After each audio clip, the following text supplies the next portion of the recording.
வணக்கம் guys, welcome back to our channel தீவிர பயணம். நான் உங்கள் மகேஷ். கடைசியாக ஒரு வீடியோ ஒன்று பார்த்துருப்பீங்க. கீவாக்கு அப்போ வெளிக்கிட்டு போய் அங்கே இறங்கின வீடியோ. அப்போ அதில் என்னென்ன சம்பவங்கள் நடந்தது, என்னென்ன விஷயங்கள் என்று சொல்லி நான் உங்களுக்கு உங்களோட ஷேர் பண்ண போகிறேன். என்னென்ன எனக்கு நடந்ததுன்னு சொல்லி. ஏன்னு சொல்லி சொன்னால் ஒரு 12-13 வீடியோ கிடக்கு கீவால என்னென்ன ஆக்டிவிட்டீஸ் எல்லாம் செய்தேன்னு சொல்லி இந்த வீடியோ வந்து கொஞ்சம் கண்டினியூவாக பார்த்துட்டுருங்க. நான் சில முக்கியமான விஷயங்களை உங்களுக்கு நான் சொல்கிறேன். எல்லாமே அந்த வீடியோவில் ஃபுல்லாக இருக்குது. ஓகே, நாங்கள் போவோம். அந்த வெளிக்கிடைக்கு என்ன நடந்தது, அதாவது வந்து ஏர்போர்ட்டில் வந்து இதான் வந்து முக்கியமான விஷயம். ஏர்போர்ட்டில் வந்து கனடியன் பாஸ்போர்ட்டுக்கும் ட்ராவல் டாக்குமெண்ட்ஸுக்கும் உள்ள வித்தியாசம் என்னென்னு சொல்லி சொன்னால், ட்ராவல் டாக்குமெண்ட்ஸில் வந்து நாங்கள் செக்இன் பண்ணிக்கையும் சரி, செக் அவுட் பண்ணிக்கையும் வந்து சரியான பிரச்சனை. இந்த டைம் கொஞ்சம் ஓரளவு ஓகே. ஒரு 1 ஹவரில் நான் வந்து செக் அவுட், அதாவது கீவால விட்டு திரும்பி வரைக்க 1 ஹவரில் நான் வந்துட்டேன். என்ன பிரச்சனைன்னு சொன்னால், எங்களோட ட்ராவல் டாக்குமெண்ட்டை ஸ்கேன் பண்ணிக்க எங்களோட பேப்பர் வந்து ஒரு பிளாங்காக தான் பெறும். அதே வந்து கனடியன் பாஸ்போர்ட் இல்லைன்னு சொன்னால் வேறு நாட்டு பாஸ்போர்ட்டை நீங்கள் ஸ்கேன் பண்ணீங்கன்ற சொன்னால் ரிசிப்டில் சில இதுகள் வரும். அப்போ நாங்கள் என்னென்னு சொல்லி சொன்னால், எந்த ட்ராவல் டாக்குமெண்ட்டை ஸ்கேன் பண்ணால் பிளாங்காக தான் இருக்கும். பிளாங்காக வந்துச்சுன்னு சொல்லி சொன்னால் நாங்கள் அப்படியே எடுத்துக்கொண்டு மிஷினில் எடுத்துக்கொண்டு வந்தோம்னா இஞ்சால அவை இமிக்ரேஷன் வந்து அவை உள்ளே அனுப்பிடுவோம். உள்ளே போய் உள்ள இமிக்ரேஷனை நாங்கள் செக் பண்ணி எங்களை எல்லாம் பார்த்துட்டு தான் நாங்கள் திருப்பி அவையில் வழியில் ஓடினோம். அப்போ அதுக்கு கிட்டத்தட்ட லைனில் போன முறையும் ஒரு 1 ஹவர் நின்றுப்பேன். இந்த முறை பிரச்சனை இல்லை. இதுக்கு முதல் முறை வந்து கியூவாக்கு நான் போயிட்டு வரைக்க 3.5 ஹவர் வந்து அந்த லைனில் வெயிட் பண்ணி இமிக்ரேட்டை போய் இமிக்ரேட்டரை வந்து என் பிஆர் அவையில்கிட்ட காட்டி எல்லாம் செய்துதான் வந்தேன். நான் இது பிஆர் இருக்கிறார்களுக்கு நான் சொல்கிறேன். ஓகே, ட்ராவல் டாக்குமெண்ட்ஸ் பிஆர் இருக்கிறார்கள். அப்போ இந்த முறையும் அதே மாதிரி தான். இந்த முறை 1 ஹவர் வெயிட் பண்ணி இமிக்ரேஷன்கிட்ட போயிட்டேன்னு சொல்லி அவர்கிட்ட சொன்னேன். எல்லாம் முடிய விட்டு எல்லாம் அவர் பிஆர்லாம் பார்த்து எல்லாம் ஓகேன்னு சொல்லி நீங்கள் போகலாம்னு சொல்லிட்டார். அப்போ அதுக்கப்புறம் நான் அவர்கிட்ட கேட்டேன். இது வந்து 10ஆம் டைம் நான் வந்து என்னோட பிஆர் இருக்கு ஸ்டில் வந்து நான் இப்படி லைனில் நின்று தான் வர வேண்டிய கிடக்கு, என்ன காரணம்னு சொல்லி நான் கேட்டேன்.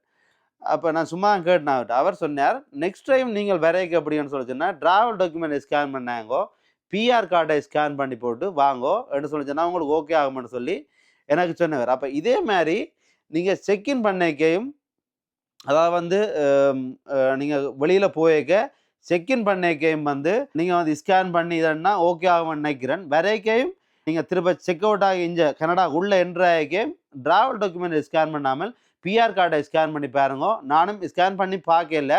ஏன்னு சொன்னால் அவர் எனக்கு இமிக்ரேஷன் எனக்கு சொன்னவர், நீங்கள் அடுத்த முறை வரைக்கும் பிஆர் கார்டை ஸ்கேன் பண்ணி பாருங்கள், உங்களுக்கு ஓகே ஆகும், நீங்கள் வந்துடலாம்னு சொல்லி. நெக்ஸ்ட் டைம் வந்து நீங்கள் அப்படி போனால் வெளியில் எங்கள் கியூபா இல்லை வேறு எந்த நாட்டுக்கு போனாலும் வரைக்க வந்து திருப்ப பிஆர் கார்டை ஸ்கேன் பண்ணி போட்டு வாங்கோ. அப்படி சக்ஸஸாக வந்துச்சுன்னு சொல்லிச்சுன்னா என் கமெண்ட்ஸில் ஒரு மெசேஜ் ஒன்று பண்ணிவிடுங்க. இப்படி நாங்கள் எங்களுக்கு இப்படி சக்ஸஸ் ஆகிட்டு, இல்லை சக்ஸஸ் ஆகலைன்னு சொன்னால் எனக்கு ஒருக்கா சொல்லுங்க சக்ஸஸ் ஆகலைன்னு. ஏன்னா அவர் நான் சொன்னதை நான் உங்களுக்கு சொல்கிறேன். ஆனால் நான் திருப்ப அதை ட்ரை பண்ணி பார்க்கல. ஏன்னா நான் வந்துட்டேன். திருப்பி நம்ம வெளியில் போயிட்டு வந்தால் தான் ட்ரை பண்ணி பார்க்கலாம். எனக்கு அப்படி நீங்கள் வந்தால் எனக்கு ஒருக்கா அதற்கு கமெண்ட்ஸ் பண்ணிவிடுங்க ப்ளீஸ். அதே மாதிரி செக்இன் பண்ணிக்க நீங்கள் வந்து பிஆர் கார்டை ஸ்கேன் பண்ணி போட்டு நீங்கள் போனீங்கன்னு சொன்னால் லைனில் நின்று வெயிட் பண்ண தேவையில்லை. போர்டிங் பாஸ் எடுக்கிறதுக்கு எல்லாமே அதிலே வரும். நீங்கள் போய் லக்கேஜை போட்டு நீங்கள் போக வேண்டிய, அதில் வெயிட் பண்ணவே தேவையில்லை. சில பேருக்கு வந்து இது தெரிஞ்சிருக்குமென்னு நினைக்கிறேன் இந்த விஷயம். எனக்கு வந்து இந்த விஷயம் உண்மையில் தெரியல. இதான் என் முதல் எக்ஸ்பீரியன்ஸ். இப்போ அவர்கிட்ட கேட்டோடையா நான் சொன்னோடையா உங்களுக்கு நான் அதை பகிர்ந்து கொள்கிறேன். ஓகே, நாங்கள் என்ன சொன்னால் இஞ்சி பிளேண்டியும் வைஃப் வந்து ஊற்றி தந்துவா. நாங்கள் அதே மாதிரி லைட்டாக குடிச்சுக்கொண்டு இஞ்சி பிரியன் நீங்கள் சொன்னிச்சேன்னா வீடியோ ஒன்று பார்த்துருப்பீங்க. அந்த தோசை வீடியோ உண்டு, அதுலேயும் வந்து இஞ்சி பிளேனி தான். எனக்கு இஞ்சி பிளேனி வந்து சரியான விருப்பம் உண்மையில். அடுத்த வந்து கீவாவில் வந்து எப்படின்னு சொன்னால் டோனை பற்றி தான் உங்களுக்கு சொல்ல போகிறேன். டோன் வந்து கீவாவில் வந்து பறக்க விடலாம். எப்படின்னு சொல்லி சொன்னால், நீங்கள் பறக்க விடுறேன்னு சொல்லி சொன்னால் நீங்கள் வந்து இங்கேருந்து இமெயில் பண்ணி அவைகளுக்கு வந்து நீங்கள் அதாவது பெர்மிட் வந்து எடுத்துகிட்டு போகணும். பெர்மிட் நீங்கள் அப்ளை பண்ணிங்கன்னு சொன்னால் 6 வீக் உங்களுக்கு செல்லுமா பெர்மிட் வேறு. நான் வந்து உண்மையில் நான் அதை செக் பண்ணி பார்த்துட்டு போயிருக்கணும் கியூபாவை. நான் ஓகே கியூபா தானே நார்மலாக அங்கே பறக்க விடலாமன்ட்டு நினச்சிட்டு உண்மையில் போயிட்டேன். உண்மையில் எந்த பிள்ளை தான். என்ன சம்பவம் நடந்தான்ற எனக்கு கியூபாவில் போயிட்டு இறங்கி நாங்கள் ஹோட்டல் எல்லாம் செக்இன் பண்ணுறதுக்கு எங்களுக்கு ஒரு 3-4 ஹவர்ஸ் வந்து இருந்தது. 3 ஹவர்ஸ் வந்து இருந்த டைமில் வந்து நான் என்னென்னு சொல்லி சொன்னால் டோனை வந்து கொஞ்சம் பறக்க விட்டு கொஞ்சம், அதாவது பீச் சைடு தானே எல்லாம், அப்போ நான் வந்து கொஞ்சம் பறக்க விட்டு அந்த வீடியோக்களை கொஞ்சம் எடுப்போம்னு சொல்லி, அப்போ நான் கொஞ்சம் அந்த டைமில் எடுப்போம்னு சொல்லி அங்கே போய் நின்று பறக்க விட்டு தான்னா நான் நினைக்கிறேன் ஒரு 5-10 நிமிஷம் தான் அதில் நான் பறக்க விட்டுருப்பேன். விட்டோன்னே செக்யூரிட்டி வந்தார். செக்யூரிட்டி வந்துட்டு சொன்னார், டோனை இறக்க சொல்லி போட்டு தன்னை ஃபாலோ பண்ண சொல்லி. அப்போ அவர் சொன்னது வந்து கொஞ்சம் எனக்கு விளங்கலை, ஸ்பெனிஷில் காய்ச்சது. அப்போ தன்னோட பேருந்து கடைசியாக சொன்னால் நீங்கள் வந்து டோனை பறக்க விடையிலாது, நீங்கள் டோனை தன்னோட தர சொல்லி. அப்போ நான் சொன்னேன் டோன் வந்து நான் உங்கள்கிட்ட தர மாட்டேன், டோன் தர இயலாது. என்ன செக்யூரிட்டி இப்போ போலீஸாக்கள் வந்து கேட்டால் அவர்கள் ஓகே செக்யூரிட்டி அதில் கேட்குற தன்னை தர சொல்லி நான் கொடுத்தா இப்போ இந்த என்ன எவிடன்ஸ் ஒன்றுமே இல்லை ரைட். அப்போ நான் சொன்னேன் இது வந்து டோன் வந்து தர மாட்டேன், நீங்கள் ஹோட்டல்காரரை கூப்பிடுங்கன்னு சொல்லி. இப்போ இந்த அவரும் அந்த ஹோட்டல்கார செக்யூரிட்டி தான் அவரும். அப்போ இந்த ஹோட்டல்காரரை கூப்பிட்டு அவேல்ஸ் சொல்லிச்சுன்னா ஓகே நீங்கள் டோனை கொடுங்கன்னு சொல்லி. அப்போ நான் சொன்னேன் நான் டோன் தர மாட்டேன், ஏன்டா டோன் வந்து தந்தா பேருந்து இப்படியே விடுபட்டு போயிடும், நான் தரமாட்டேன், நான் வச்சிருக்கிறேன், இன்னொரு தரம் நீங்கள் பறக்க விட்டு இதான்னா நீங்கள் 100% நீங்கள் அதை வாங்கி வைக்கலாம், இல்லை வந்து அதை நீங்கள் என்னவும் செய்யலாம்னு சொல்லிட்டேன். அப்போ சொல்லி இதாண்டி வாதாடி போட்டு அப்போ ஓகேன்னு சொல்லி தந்துட்டேன் என்னோட ஓகே நீங்கள் வச்சிருங்கன்னு சொல்லி தந்தா பிறகு நாங்கள் ஒரு 2-3 இடத்துக்கு போனோம். முதல் வந்து சாப்பிட்ற இடத்துக்கு போனோம், இந்த வெளியில் இன்னொரு இடத்துக்கு போனோம். வந்து அந்த செக்யூரிட்டி வந்து அந்த இடத்தையே சுற்றி நிற்கிறார் அவர். அப்போ எனக்கு அதில் கொஞ்சம் விளங்கல பெருசாக, நான் கொஞ்சம் ஒரு சின்ன ஒரு டவுட் ஒன்று வந்தது, சுற்றி நிற்கிறார். கடைசியாக சன்விங்கில் நாங்கள் ஆக்டிவிட்டிஸ் அதுகள் செய்கிறதுக்காண்டி புக் பண்ண போய் அதில் நிற்கிறோம். நிற்க வந்து திருப்பயமாங்கால வந்து பக்கத்தில் நிற்கிறேன். அப்போ நான் எனக்கு விளங்கிட்டு ஓகே அவர் வந்து எங்களை ஃபாலோ பண்ணுறார், அப்படி என்னென்னு சொல்லிச்சுன்னா நாங்கள் அங்கேயும் பறக்க விட்டுருமோ என்று சொல்லி ஃபாலோ பண்ணுறாருன்ற ஒரு ஒன்று இதண்டா. நான் போய் அவர்கிட்ட கேட்டேன் என்ன பிரச்சனை உங்களுக்கு, நீங்கள் எங்களை ஃபாலோ பண்ணுற மாதிரி இருக்கு எங்களை அப்படின்னு சொன்னோன்னே திருப்பி அந்த ஹோட்டலுக்கார அவாவும் வந்துட்டு அந்த முதல் காஜாவும் வந்துட்டு. அப்போ நான் சொன்னேன் இப்படி என்ன எங்களை வந்து ஃபாலோ பண்ணி கொண்டு இருக்கிற மாதிரி கிடையாது, எங்களுக்கு அன்கம்ஃபர்டபுளாக இருக்குது என்னென்னு சொல்லி நாங்கள் வெக்கேஷனுக்கு வந்து நாங்கள் எங்களுக்கு வந்து அன்கம்ஃபர்டபுளாக இருக்குது, ஃபாலோ பண்ணுற மாதிரி இருக்குன்னு சொன்னேன். அப்போ அவா சொன்னேன் இப்போ நீங்கள் டோனாக கொடுக்கலைன்னு சொல்லி சொன்னால் அவையில் வந்து உங்களை கொஞ்சம் ஃபாலோ பண்ணி கொண்டு இருப்பினோம், ஏன்டா நீங்கள் வேறு இடத்துல பறக்க விட்டாலும் என்று சொல்லி. அப்போ நாங்கள் என்னென்னு சொல்லி சொன்னால் சரி ஓகே நாங்கள் வெக்கேஷன் போயிட்டோம், இனிமேல் காய்ச்சி அதில் பிரியோசனம் இல்லை, ஓகே நாங்கள் அந்த டோனை அவையிட்ட கொடுத்துருவோம்னு சொல்லி நாங்கள் செக்யூரிட்டிகிட்ட வந்து அந்த டோனை கொடுத்து போட்டு தான் நாங்கள் அதுக்கு பிறகு நாங்கள் டோனே பறக்க விடையில ஒன்றும் இல்லை, அந்த லைசன்ஸ் எடுத்துகிட்டு போயிருக்கணும். ஆனால் எங்கட வந்து டோன் வந்து அந்த லெஸ் வெயிட், அந்த ஒரு லெஸ் வெயிட் வந்து கனடாவில் நீங்கள் ஒரு குறிப்பிட்ட ஏரியாவில் பறக்க விடையில, அது உங்களுக்கு எல்லா இடம் தெரியும், அந்த கவர்மெண்ட் ஏரியா மற்ற ஏர்போர்ட் மற்ற அந்த போர்டர் அந்த அப்படியான இடங்களில் வந்து சில இடங்களில் வந்து நீங்கள் பறக்க விடையில, அது வந்து எங்கேயுமே பறக்க விடையிலாது. மற்ற இடங்களில் வந்து கனடாவில் அந்த லெஸ் வெயிட்ன்றபடியா உங்களுக்கு வந்து லைசன்ஸ் தேவையில்லை, நீங்கள் பறக்க விடலாம். அப்போ நான் அதே நச்சு தான் அங்கேயும் போய் அதை விடலாம், எங்கட வெயிட் இப்படின்னு சொல்லி தன்னோடனே அப்படி இல்லை, உண்மையில் வந்து நான் உண்மையில் லைசன்ஸ் எடுத்துருக்கணும், எந்த ஃபோல்ட் தான் அது, நீங்களும் வந்து அந்த மிஸ்டேக்கை விடாங்கோ. என்னென்னு சொன்னால் போய்க்க நீங்கள் வந்து அதுக்குரிய நீங்கள் டோன் கொண்டு போனால் அதுக்குரிய லைசன்ஸை வந்து நீங்கள் கண்டிப்பாக எடுத்துகிட்டு போங்க ஆன்லைனில். அடுத்த விஷயம் என்னென்னு சொல்லி சொன்னால் சிம் கார்டுன்னு சொல்லி சொன்னால் நாங்கள் ஏர்போர்ட்டில் வாங்கினாங்க சிம் கார்டு, அந்த பேர் வந்து அந்த நான் உங்களுக்கு எனக்கு மறந்து உடனே எனக்கு இந்த கண்டினியூ அந்த வீடியோ பார்த்தீங்கன்னா அந்த பேர் அதில் வரும். அந்த சிம் கார்டு வந்து நான் ஏர்போர்ட்டில் வந்து 10 டேஸுக்கு தான் வாங்கினேன், 10 டேஸ் 10 GB வந்து வாங்கினான் 10 டேஸுக்கு $15 ஏதோ வந்து US$ வந்தது. அவள் சொன்ன இப்போ வந்து 35 GB இருக்குது, 30 GB இருக்குது, $35 ஏதோ சம்திங்னு சொல்லி சொன்னால் எனக்கு வந்து நான் 10 டேஸ் 9 டேஸ் அங்கே நிற்கிறோடைய எனக்கு 10 டேஸ் காணும், 10 GB காணும் எனக்கு. ஏன்னா நான் கோட்டில் இருக்க நான் வைஃபை பாய்ப்பேன், வெளியில் போனால் தான் எனக்கு மட்டும் தேவை. முக்கியமாக நான் எடுத்துகிட்டு போன காரணம் வந்து பைக் எடுத்து வெளியில் போகிறதுக்காண்டி தான் முக்கியமாக நான் அந்த நெட்வொர்க் எடுத்துகிட்டு போனேன். என்னென்னு சொல்லி சொன்னால் எனக்கு அந்த மெப்பதுகள் பார்க்குறதுக்காண்டி. அப்போ அவர் எனக்கு சொல்லி தந்தது வந்து 10 டேஸ் வந்து 10 GB $15 சொல்லி தான் எனக்கு சொல்லி தந்தது. சில வேளை நாங்கள் எதுவும் அவரும் இங்கிலீஷ் ஓகே காய்ச்சவர் கொஞ்சம் ஓரளவாக தான் காய்ச்சோம். அப்போ கொஞ்சம் சில மிஸ் அண்டர்ஸ்டாண்டிங் வந்து வந்துச்சோ என்னோட தெரிய இல்லை. சில வேளை அவர் 7 டே தான் மாதிரி 10 டேஸ்ன்னு சொல்லி சொன்ன என்ன தெரிய இல்லை.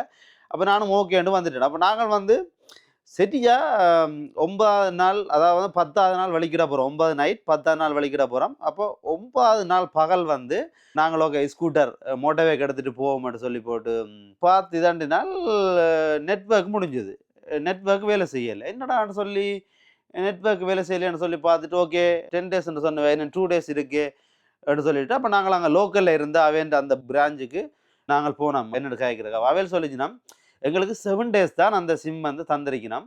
இப்போ நான் சொன்னேன் நீங்கள் இப்படி தான் எங்களுக்கு சொல்லி தந்தது ஏர்போர்ட்டில், இப்போ நாங்கள் ஒன்றுமே செய்யலை, எங்களுக்கு வந்து இன்னும் 2 டேஸ் தான் எங்களுக்கு இருக்குது, அப்போ இதுக்கான நாங்கள் இன்னும் செய்யலை, வேறு ஏதாவது சொல்யூஷன் இருக்கா, நீங்கள் எங்களுக்கு எதாவது ஆட் பண்ணி தருவீங்களாண்டா, இல்லை தாங்க ஒன்றுமே செய்யலை, அது நீங்கள் அப்படி செய்கிறான்னு சொல்லிச்சுன்னா ஏர்போர்ட்டில் போய் தான் நீங்கள் செய்யணும் என்று சொல்லிச்சுனோம். அப்போ நாங்கள் இதுக்கு வேறு என்ன சொல்யூஷன், இப்போ உங்களோட பிராண்ட் தானே, உங்களோட சிம் கார்டு தானே, அப்போ என்ன இதுக்கு என்ன சொல்யூஷன் அப்படின்னு சொல்லி கேட்டால் சொல்லிச்சுன்னா திருப்ப வந்து நீங்கள் புதுசாக தான் எடுக்கணும், $20 வந்து 10 GB சொல்லிச்சுன்னா மிஞ்ச.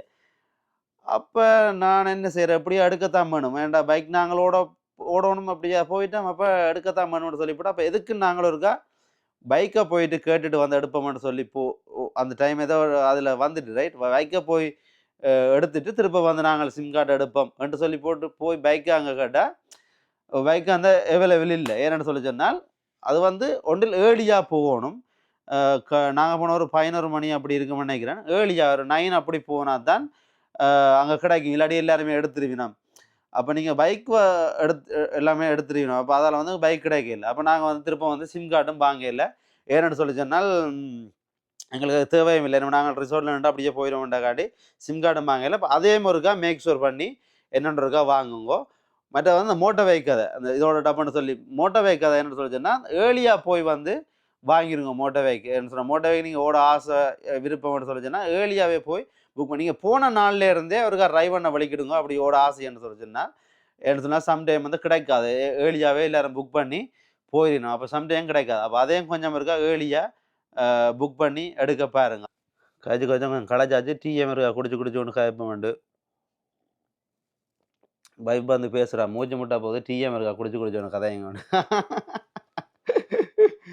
ஓகே, அடுத்த விஷயம் என்னென்னு சொல்லி சொன்னால் இந்த காசு விஷயம். காசு விஷயம் வந்து எப்படின்னு சொல்லி சொன்னால் நீங்கள் வந்து அங்கே சில இடங்களில் எல்லா இடமும் இல்லை அவையில் வந்து எல்லாம் இதாக செய்யணும். ஆனால் சில இடங்களில் எல்லாம் கால்குலேட் பண்ணி தான் செய்யணும். US$ செலவா எவ்வளோ, அதுக்கு கனடியன் டாலர்ஸ் எவ்வளோ, அதுக்கு வந்து பெசோ எவ்வளோ, வந்து கியூபன் காசு வந்து பெசோ அது வந்து எவ்வளோ எல்லாமே கணக்கு பண்ணி சில இடங்களில் வந்து என்ன செய்யணும்னு சொல்லி சொன்னால் சில இடத்துல நீங்கள் ஏதாவது ஒரு ட்ரிங்க் கொண்டு வாங்கினீங்கன்னு சொன்னால் $5 வந்துடும். 5 கனடியன் டாலர்ஸ் தந்தாலும் ஓகே. இல்லாட்டி 500 பெசோ தந்தாலும் ஓகே. 500 பெசோன்னு சொல்லி சொன்னால் இப்போ கணக்கு பாருங்க. 500 பெசோ வந்து கனடாவில் நீங்கள் எப்பயுமே வந்து பெசோ மாத்திரன்னு சொல்லி சொன்னால் இஞ்சா கூடுதலாக கனடாவிலேயே மாற்றிட்டு போங்க ஒரு ட்ரைவ் பண்ணி. ஏன்னு சொல்லி சொன்னால் அங்கே ரிசோர்ட்டில் மாற்றினீங்கன்னு சொன்னால் சரியாக ஹாஃப் ப்ரைஸுக்கு தான் வந்து ரிசோர்ட்டில் உங்களுக்கு தெரியணும். அதாவது வந்து $1 $1 வந்து கிட்டத்தட்ட 150 பெசோ தான் எங்களுக்கு தாரன்னு சொல்லி சொன்னாங்க ரிசோர்ட்டில்.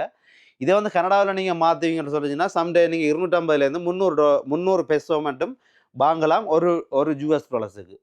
அப்போ வந்து சரிக்கரவாசி லாபம் இருக்குது. அப்போ நீங்கள் வந்து எப்பயும் கனடாவில் மாற்றிட்டு மாற்றிட்டு போங்க பெசோ போய். ஏன்னு சொல்லி சொன்னால் அங்கே வந்து சில இடங்களில் வந்து சொல்லினோம் அப்படின்னு சொல்லி சொன்னால் நீங்கள் ஒரு ட்ரிங்க் கொண்டு வாங்கினீங்கன்னு சொன்னால் $5 இல்லாட்டி 5 கனடியன் டாலர்ஸ் இல்லாட்டி 500 பெசோ தந்தால் ஓகேன்னு சொல்லினோம். இப்போ 500 பெசோ தந்தால் ஓகேன்னு சொல்லி சொன்னால் கிட்டத்தட்ட இந்த கணக்கு பார்த்தீங்கன்னு சொல்லி சொன்னால் கிட்ட $2 இல்லை, $2 வராது. இதே நீங்கள் $5 கொடுத்தீங்க நாங்கள் அமெரிக்கன் டாலர்ஸ் வந்து உங்களுக்கு $3 வந்து லொஸ்ட்டாக போகும். அப்போ நீங்கள் என்னென்னு சொல்லி சொன்னால் கூடுதலாக இஞ்சியை அந்த காசு விஷயங்களை இஞ்சியை மாற்றிட்டு போங்க.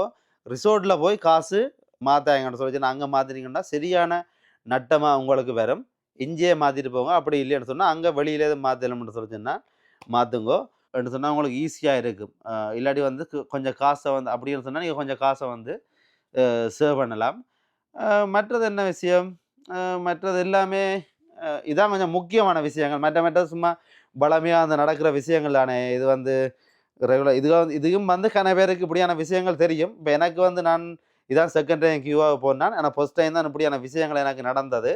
யூடியூப் அந்த ஃபர்ஸ்ட் டைம் போனோடய நான் யூடியூப் வீடியோ ஒன்றுமே எடுக்கலை. இந்த டைம் போனோட யூடியூப் வீடியோ எடுத்தபடியாக தான் எனக்கு அந்த இப்படியான விஷயங்கள் வந்து அந்த விஷயங்கள் உங்களுக்கு சொல்கிறேன். ஏன்னா அந்த மற்ற வீடியோ போட வந்து டைம் ஆயிடும். அப்போ நீங்கள் ஏர்லியாக நீங்கள் போனால் நீங்கள் வந்து இப்படியான விஷயங்களை வந்து நீங்கள் ப்ரிப்பேர் பண்ணி கொண்டு நீங்கள் போகலாம். மற்றது வந்து இன்னொரு சம்பவம் பண்ணால் அந்த குதிரை வண்டியில் போகணுமென்று சொல்லி குதிரை வண்டிலையோ நீங்கள் என்னத்துலையோ நீங்கள் போகணுமென்று நீங்கள் ஆசைப்பட்டீங்கன்னு சொல்லி சொன்னால் எல்லாம் ஆசை அங்கே போனால் இருக்கா குதிரை வண்டியில் இருக்கா போகணுமென்று சொல்லி ஒரு ஆசை ஒன்று இருக்குன்னு தானே. அப்போ வந்து நாங்கள் போவோம்னு சொல்லி அப்போ ஒரு இடத்துலேருந்து ஒரு மார்க்கெட்டுக்கு போவோம்னு சொல்லி வலிக்கிட்டு நாங்கள். அப்போ நானும் வைஃப் தான். அப்போ அவர்கிட்ட கேட்டோம் எவ்வளோ போகணும்னு சொல்லி. அப்போ $10 சொன்னார். சரி அப்போ ஓகே நாங்கள் 2 பேருக்கும் $10 சொல்லி $10 சொன்னால் இப்போ நாங்கள் 2 பேரும் தானே இப்போ ஒருக்கா போனால் $10. அப்போ நாங்கள் $10 சொல்லி போட்டு ஓகேன்னு சொல்லி போயிட்டோம். அங்கே சொன்னார் ஒரு ஆளுக்கு $10 சொல்லி 2 பேருக்கு $20 வாங்கிட்டார். அப்போ அதில் நாங்கள் வந்து அவரோட ஆக்டிவேட் பண்ணி கொண்டு இருக்கல. அது என்ன சொல்லி சொன்னால் அவர் சொல்கிற இல்லை தான் கன தூரம் ஒரு ஆளுக்கு தான் $10 வந்து 2 பேருக்கு $20 சொல்லிக்கொண்டா. அப்போ நாங்கள் அதில் சண்டை பிடிச்சோம். நிற்கலாம் $20 கொடுத்துட்டோம். அப்போ அவர் கொடுத்த முடியாது அவர் போயிட்டார். அப்போ அங்கால ஒரு குதிரை வண்டிக்காரர் வரான்ட்டார். அப்போ அவர்கிட்ட கேட்டேன் அண்ணா இதில் இருந்து நாங்கள் முதல்ல ஏறின இடம் இருக்கல்லோ அந்த இடத்துக்கு போகிற எவ்வளோன்னு கேட்டேன். அப்போ சொன்னார் $10 உண்டு. அப்போ நான் இப்போ கொஞ்சம் நான் தெளிவாக வந்துட்டேன். ரைட் ஏற்கனவே அவர் கொஞ்சம் அனுபவம் இருக்குது தானே. கொஞ்சம் தெளிவில் அவர்கிட்ட திருப்ப கேட்டேன். அண்ணன் ஒரு ஆளுக்கா 2 பேருக்கான்னு சொல்லி கேட்டேன். அவர் கேட்க சொன்னால் இல்லை ஒரு போராக்கு $10 2 பேருக்கும் $10 தானேன்ட்டேன். ஓகே அப்போ விஷயம் விளங்கிட்டு அப்போ ஆள் வந்து சிலவில் அவற்ற ரேட் அப்படியோ இல்லை மாறிச்சுன்னார என்ன தெரியல.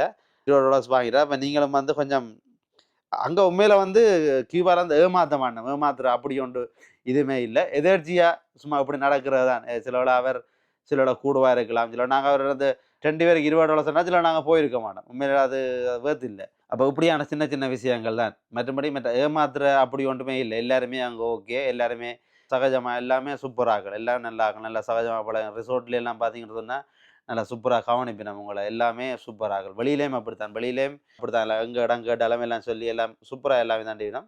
சில சில இதுகளில் இப்படி நடக்கும். அப்போ நீங்கள் வந்து அதை கொஞ்சம் இதாக இருக்கிறக்காண்டி தான் சொன்னால். மற்றபடி அவையில் நான் ஒரு குறையும் ஒன்றும் அப்படி சொல்லி தாண்டே இல்லை. சும்மா நினைக்கிற அந்த முக்கியமான விஷயம் நான் சொல்ல வழிகிட்ட வந்து அந்த பிஆர் அந்த ட்ராவல் டாக்குமெண்ட் சம்மந்தமாக ஏன்டா வேஸ்ட்டாக அந்த ஏர்போர்ட்டுக்குள்ள சிலவில் அங்கேருந்து நாங்கள் இதில் வருவோம், களைச்சி விழுந்து வருவோம். பிறகு இதில் வந்து 3 ஹவர்ஸ் சம்டைம் வந்து டூ மச் ஆக்கள் வெளிநாட்டிலேருந்து வந்துச்சுன்னா இதாயிரும். அப்போ நீங்கள் ஒரு அதால தான் அந்த முக்கியமாக நான் உங்களுக்கு சொன்னேன். கண்டினியூவாக இந்த வீடியோ பார்த்து கொண்டிருங்க. இது வந்து உங்களுக்கு வந்து சும்மா சொல்லணுமெண்டாக்காண்டி சொன்னான்.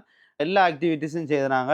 உங்களுக்கு வந்து அந்த ஆக்டிவிட்டீஸ் என்னென்ன செய்தாங்க, எவ்வளோ அமௌண்ட் எல்லாமே வந்து எந்த பின்னுக்கு இருக்கிற வீடியோவில் எல்லாத்துக்கும் ஒவ்வொரு வீடியோலையும் ஒவ்வொரு ஆக்டிவிட்டீஸ் செய்யக்க அதுக்குரிய அமௌண்ட், அதுக்கு என்னென்ன மாதிரி செய்யலாம், என்னென்ன மாதிரி புக் பண்ணலாம் எல்லாமே நான் அதில் சொல்லியிருக்கேன். கண்டினியூவாக என்ற வீடியோவை பார்த்துட்டுருங்கோ. பாய் காய்ஸ், நெக்ஸ்ட் வீடியோவில் சந்திப்போம். Okay, see you. இவ்வளோ நேரம் என்ற வீடியோவை பொறுமையாக இருந்து பார்த்துட்டு இருந்த எல்லாருக்குமே மகேஷ் என்ற நன்றிகள். தேங்க்ஸ்.